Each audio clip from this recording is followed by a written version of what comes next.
finally malalaman na ng publiko ano po ang laman nito. Pero tinanong niyo po, Kasi masyado nang matagal eh. We want to know the Cabral files. Ano ba talaga, sino ba talaga ang involved dyan? Tell it all.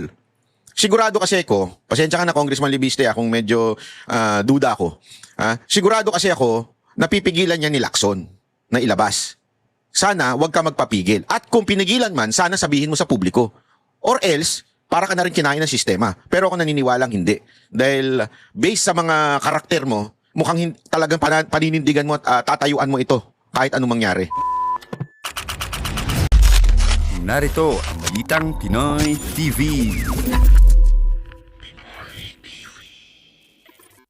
Alam mo, naintindihan niyo ibig ko sabihin, hindi ho siya yung barumbado lang na parang sigadon, yung ganung style. Hindi ho siya ganon. Pero, grabe ho yung mga revelasyon niya. Talagang aaray ka, ika nga. Minsan, mas tumutusok ho yung ganyan.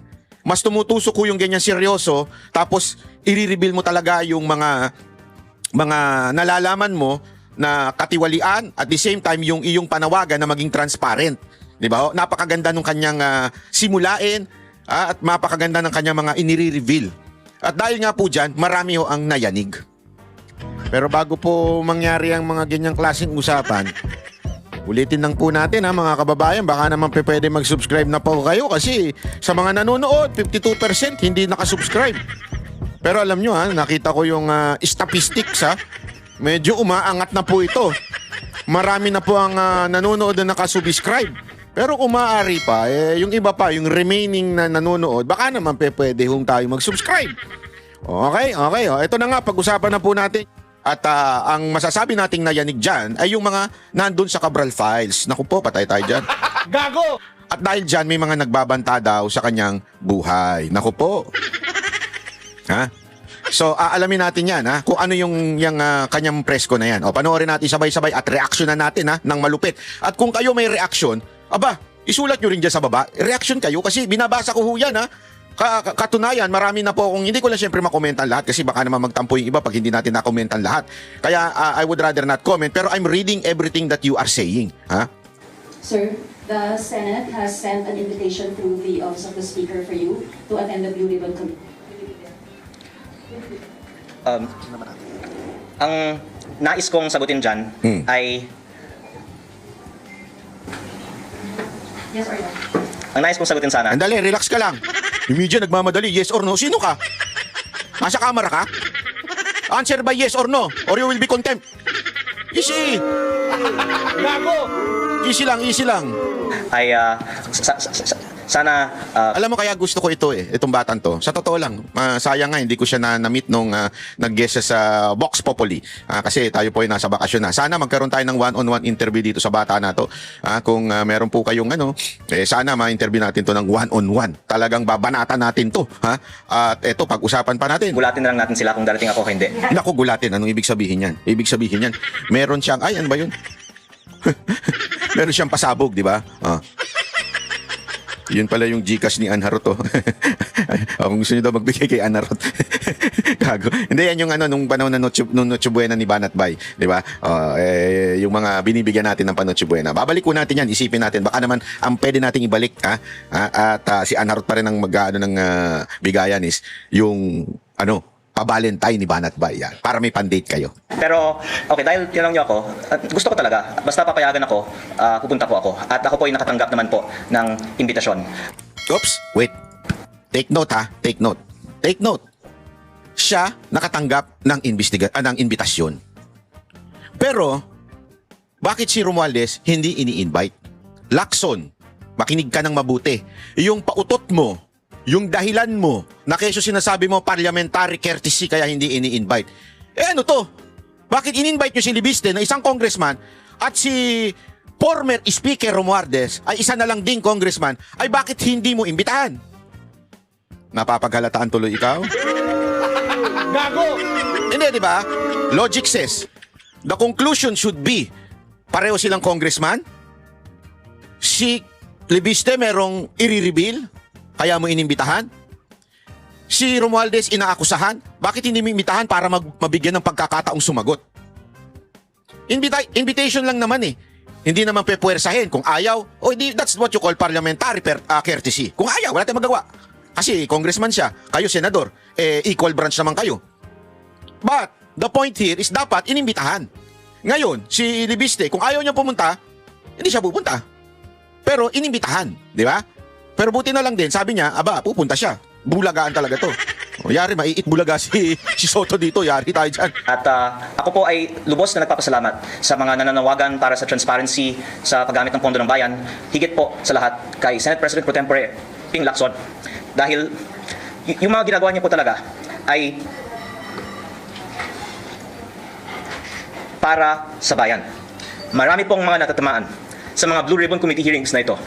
Maraming may gustong Doon sa parte na yon, Kong Libiste, I disagree.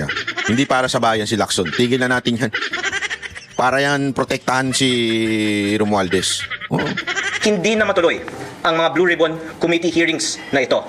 At despite all of those who would want to keep the truth from the public, the fact na ipinagpapatuloy pa ni Senate President Pro Tempore Ping Lacson ang mga Blue Ribbon Committee hearings ay isang gandang patuloy. Bakit kaya siya naiiyak, no? Hindi, we have to to understand.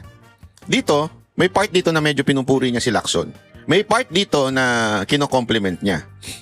I don't think it's an accident kasi itong batang to, pag nagsasalita, nag-iisip. Ibig sabihin, hindi siya bumibitaw ng salita na hindi niya pinag-isipan. Maganda nga dito sa tao nito, hindi to yung barbare. Talantin na yun, pinagpo-post-post siya, iniisip niya, tama ba itong wordings na gagamitin ko. Dito, napakalinaw na pinupuri niya si Lacson pagdating sa dediretso ng hearing. Ang tanong, ito kaya ay seryosong pag-acknowledge? O ito ay sinasite niya si Lacson na dapat mong ituloy kung talagang para sa bayan ka o hindi? Diba? Na seryoso ang ating gobyerno, lalong-lalo po ang Senado sa leadership po ni Senate President Pro Tempore Ping Lacson para lumabas ang katotohanan sa paggamit ng pondo ng bayan. Sir, can you please clarify kasi sinabi niya about po. Sir, can you please clarify kasi sinabi po ninyo basta kapayagan kayo you will go. Sino po ang dapat magbigay ng permiso po sa inyo? Okay. Ang usapan natin ay initially about the case that I filed on Yusek Claire Castro this morning. But I thank you for bringing up this topic because it is the real issue for public interest now. And I'm going to say some things now for the first time. Unang-una po, mula nung may nakuha kong mga files mula sa DPWH last year, marami ng mga nagsabi sa aking ina and in some cases pati sa akin na gagawan ako ng mga kaso kung ilalabas ko ang mga files na ito. At para sa sarili kong kapakanan, tumihimik na lang po ako. Pero not least because of exemplary role models like Senate President Pro Tempore Ping Lacson, tuloy po tayong nagsasalita at naglalabas ng impormasyon tungkol dito. Ngayon, ang alam ng publiko tungkol sa files sa DPWH at tungkol sa mga DPWH projects ay tip of the iceberg po lamang. The public only knows the tip of the iceberg in terms of the projects currently being investigated by the DPWH. But I hope that the Blue Ribbon Committee hearing led by Senate President Pro Tempore Ping Lacson will increase the public's knowledge of what are really behind these files. And I defer to Senate President Pro Tempore Ping Lacson on doing so because I greatly appreciate also his and even Congress's statement that they will subpoena the Cabral files from the DPWH. And hopefully by doing this in the Blue Ribbon Committee hearing, Dito dapat wala nang atrasan, Lacson, ha? Pinuri ka na ng todo-todo dito na ilalabas mo yung Cabral files pagdating sa Blue Ribbon. Oh. Pag nilabas ni ni Libiste, tinanggihan mo, Libiste, Congressman Libiste, pagka tumanggi si Lacson, ha? Kasi alam mo, si Lacson, hindi ko alam kumakabig-kabig yun eh. Oh, magulong kausap yung si Lacson sa totoo lang.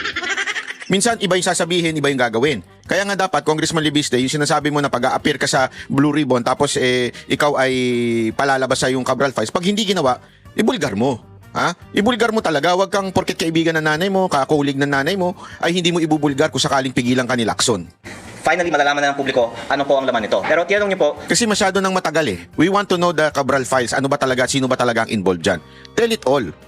Sigurado kasi ako, pasensya ka na Congressman Libiste kung medyo duda ako.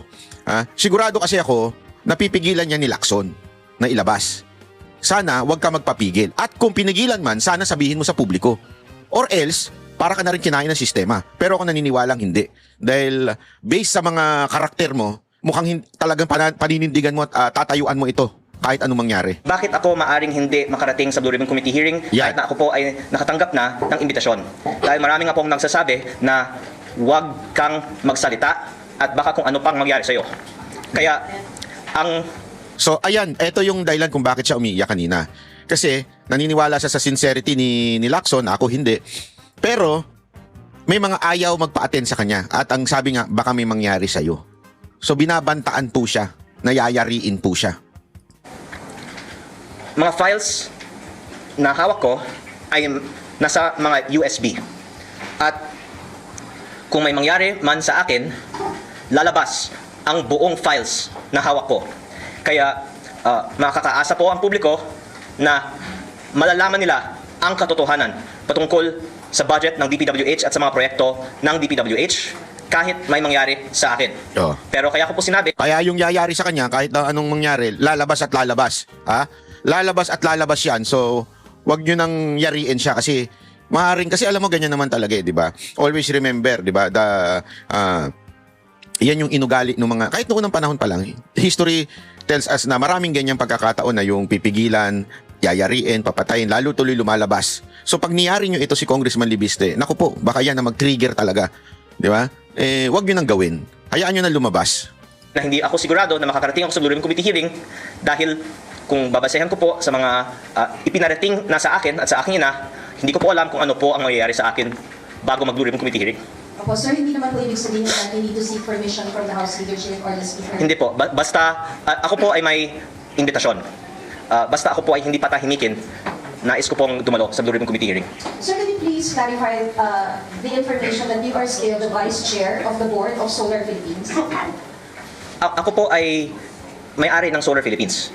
Kaya ang kumpanyang itinatukoy, una, yung Solar para sa Bayan, at pangalawa po, ang SP New Energy Corporation, hindi po ang Solar Philippines. Ang Solar Philippines Power Project Holdings Inc., ang holding company ng mga shares ko sa mga ibang kumpanya, kabilang ang minority interest ko sa SP New Energy Corporation. Ako po ay walang management involvement sa SP New Energy Corporation at I believe may komunikasyon ang SP New Energy Corporation sa DOE.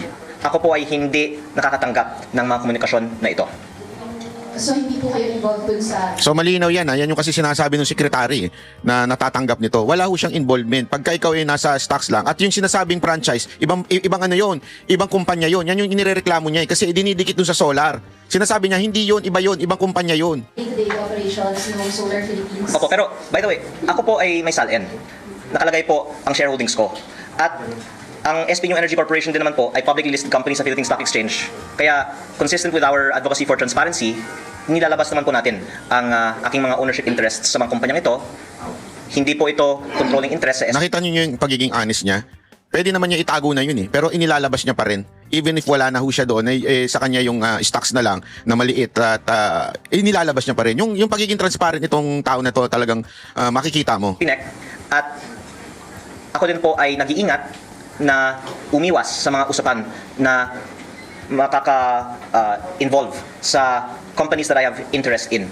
Pero, in fact, kung ako po ay bibigyan ng pagkakataon ng Kongreso na talakayin din ang mga issue sa power industry, baka 6 na oras po tayong magpe-press con tungkol sa mga anomalya at ang regulatory capture at ang ibang mga sikreto na hindi pa lumabas sa publiko tungkol sa power industry. Pero alang-alang din po sa maraming mga matatamaan kung tayo po ay magkakaroon ng press con po tungkol doon, hindi ko po binubuksan ang mga issues ng power industry.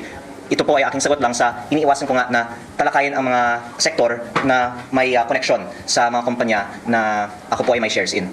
Opo. Sir, last na lang po. Hindi ba sa timeline ng request niyo for a meeting with Senator Lacson, like on this day, kinausap niyo yung mom niyo and then your mom talked to Senator Lacson, etc. Plus yung reports daw that you cried to your mom. Okay. Ito na yung sinungaling si Lacson. 'Di ba sinabi ni Lacson na umiiyak daw si Congressman Libiste sa kanyang nanay. 'Di ba? Ito yung sinabi ni Lacson doon sa press ko niya. Ito lilinawin ngayon ni Libiste. Dito, masasabi mong sinungaling si Lacson. Unang-una po, ang sinabi naman po ni Senping ay nag-usap siya sa aking ina. So, hindi naman po ako yung nag-usap in that instance directly kay Senping. At hindi po totoo na umiyak ako sa aking ina. So kita ninyo, hindi niya sinisiraan si Lacson eh. Kasi sinasabi pa nga niya, basta hindi nag-usap yung kanyang, ang nag-usap pala ay si Lacson at yung kanyang ina. So whatever they talked about, hindi ko alam yon. But for the record, hindi ako umiyak sa nanay ko. But the other way around, ang nanay ko ang umiyak sa akin. Baka mas totoo po na ang aking ina yung umiyak. Pero ang sinabi naman po ni Senting sa kanyang press briefing ng isang araw ay ako po ay dumadaing sa aking ina. Kung bakit ako ang inaatake kung si Senting din po ay may marami naman din binubunyag. At unang-una dahil si Senting kasi naman ay very senior and highly respected member of the Senate at very well prepared siya sa kanyang mga binubunyag.